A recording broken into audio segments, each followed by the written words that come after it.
Hello दोस्तों, मैं हूं एडवोकेट ईशान, एक्सपर्ट वकील में आपका स्वागत है।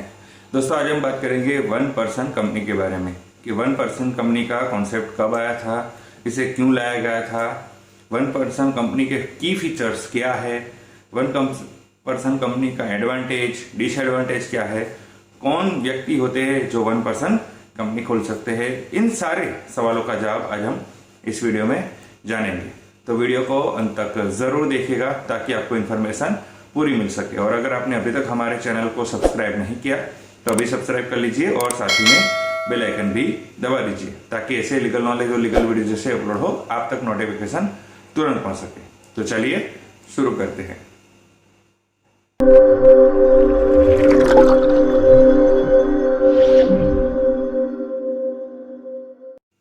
तो फ्रेंड्स, 1% कंपनी का जो कॉन्सेप्ट है वो 2013 में लाया गया था कंपनीज एक्ट में कि कोई एक इंडिविजुअल पर्सन कैसे अपनी जो लिमिटेड लायबिलिटीज है उस कर सकता है और एक कंपनी के तरह कॉर्पोरेट लेवल का जो स्ट्रक्चर है उसके बेनिफिट ले सकता है। इस उद्देश्य से 1% कंपनी का कॉन्सेप्ट कंपनीज एक्ट में 2013 में लाया गया था। जैसे कि आपको पता ही है कि प्रोप्राइटरशिप होती है तो उसमें जो लायबिलिटीज होती है वो अनलिमिटेड होती है। अगर आप कोई लोन लेते हैं या कोई लायबिलिटीज हो जाती है अगर प्रोप्राइटरशिप में, तो आपको अपनी जो पर्सनल एसेट्स है तो वो बेचकर भी आपको वो फुलफिल करनी पड़ती है। यानी कि जो बिजनेस की जो प्रोप्राइटरशिप की जो लायबिलिटी है वो आपकी पर्सनल लायबिलिटीज होती है। लेकिन जो पब्लिक लिमिटेड होते हैं या फिर प्राइवेट लिमिटेड कंपनी होती है उसमें जो कंपनीज की लायबिलिटीज होती है वो पर्सनल लायबिलिटीज नहीं होती है। और वहां पे अगर आप कोई लोन या लेते हैं तो वो बिजनेस के जो एसेट्स है वो ही बेचकर वो फुलफिल की जाती है, पर्सनल एसेट्स को वहां पर टच नहीं किया जाता। तो यही कॉन्सेप्ट को लेकर 1% कंपनी का कॉन्सेप्ट लाया गया था। अब इसके फीचर्स के बारे में बात करें, इसके की फीचर्स के बारे में बात करें कि क्या है इसके बेसिक फीचर्स 1% कंपनी के। तो सबसे पहला है कि 1% कंपनी भारत का कोई भी नागरिक ओपन कर सकता है। यानी कि अगर इंडियन रेसिडेंशियल है तो वो 1% कंपनी कर सकता है। और यहाँ पे एक बात याद रखनी है कि जो कोई भी एक पर्सन एक ही 1% कंपनी कर सकता है और एक ही 1% कंपनी में वो नॉमिनी रह सकता है। यानी कि आप एक से ज्यादा 1% कंपनी रजिस्टर्ड या ओपन नहीं करा सकते हैं। यानी कि अगर आपको ऐसा लगता है कि मैं ABC 1% कंपनी भी खोल दूं और XYZ नाम की दूसरी भी खोल दूं तो ये नहीं हो सकता। केवल आप एक ही 1% कंपनी रजिस्टर करा सकते हैं। दूसरा यहाँ पे ये फीचर्स है कि आप अगर 1% कंपनी ओपन करते हैं तो आपको ये मैंडेटरी है कि आपको किसी एक नॉमिनी का नाम यहाँ पर बताना होता है कि ये जो 1% कंपनी है उसमें वो नॉमिनी कौन है। यानी कि उसके बाद क्या होता है कि नॉमिनी इसलिए होता है कि अगर आपके बाद ये कंपनी कौन चलाएगा तो ये जो नॉमिनी होता है उसे मैंडेटरी नहीं होता है कि वो 1% कंपनी को कंटिन्यू करे। अगर वो चाहे तो वो 1% कंपनी कंटिन्यू कर सकता है, अगर वो ना चाहे तो उसे बंद भी कर सकता है।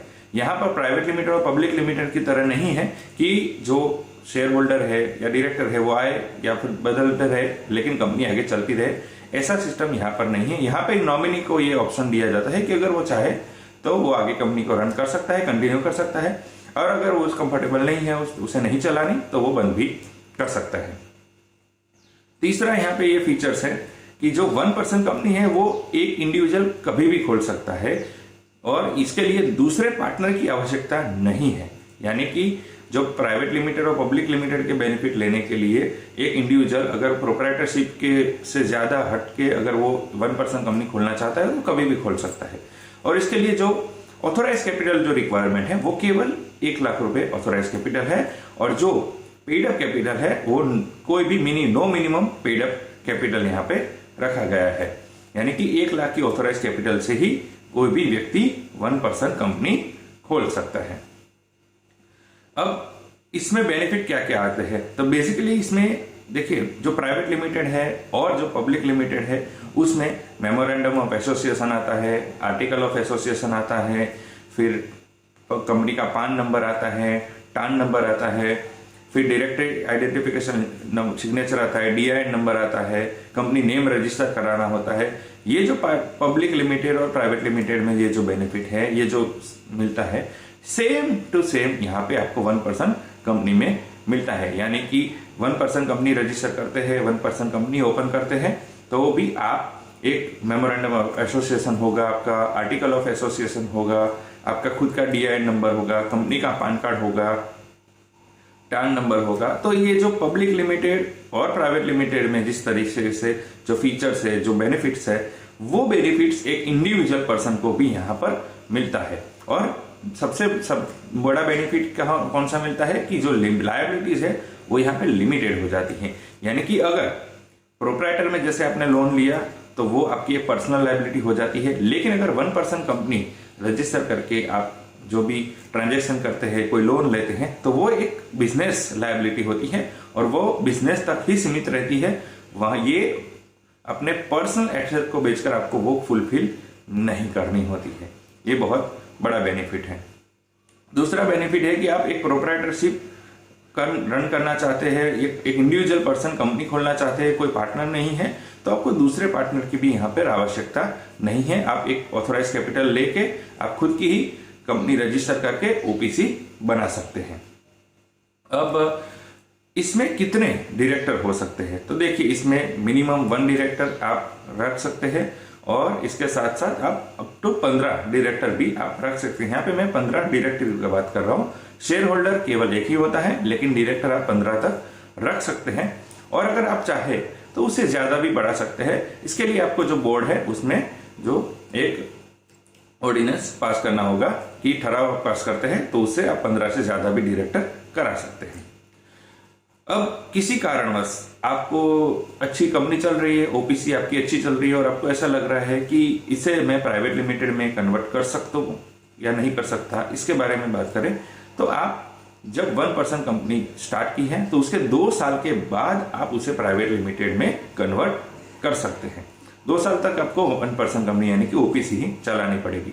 लेकिन अगर आप 2 साल के पहले अगर आप उसे OPC से प्राइवेट लिमिटेड या पब्लिक लिमिटेड करना चाहते हैं तो उसके लिए जो पेड अप कैपिटल है वो 50 लाख से ज्यादा का अगर हो जाता है या फिर आपका जो एनुअल एवरेज टर्नओवर है वो 2 करोड़ से ज्यादा हो जाता है, तो आपको प्राइवेट लिमिटेड में कन्वर्ट कर देनी पड़ती है। ये रूल है। यानी कि अगर आपको प्राइवेट लिमिटेड करनी है और 2 साल नहीं हुए हैं तो आपका जो पेड अप कैपिटल है वो 50 लाख से ज्यादा होता है, तो आप उसे प्राइवेट लिमिटेड भी कर सकते हैं, या फिर एनुअल टर्नओवर 2 करोड़ से ज्यादा है तो आप प्राइवेट लिमिटेड में जा सकते हैं। उसके लिए 2 साल वेट करने की जरूरत नहीं है।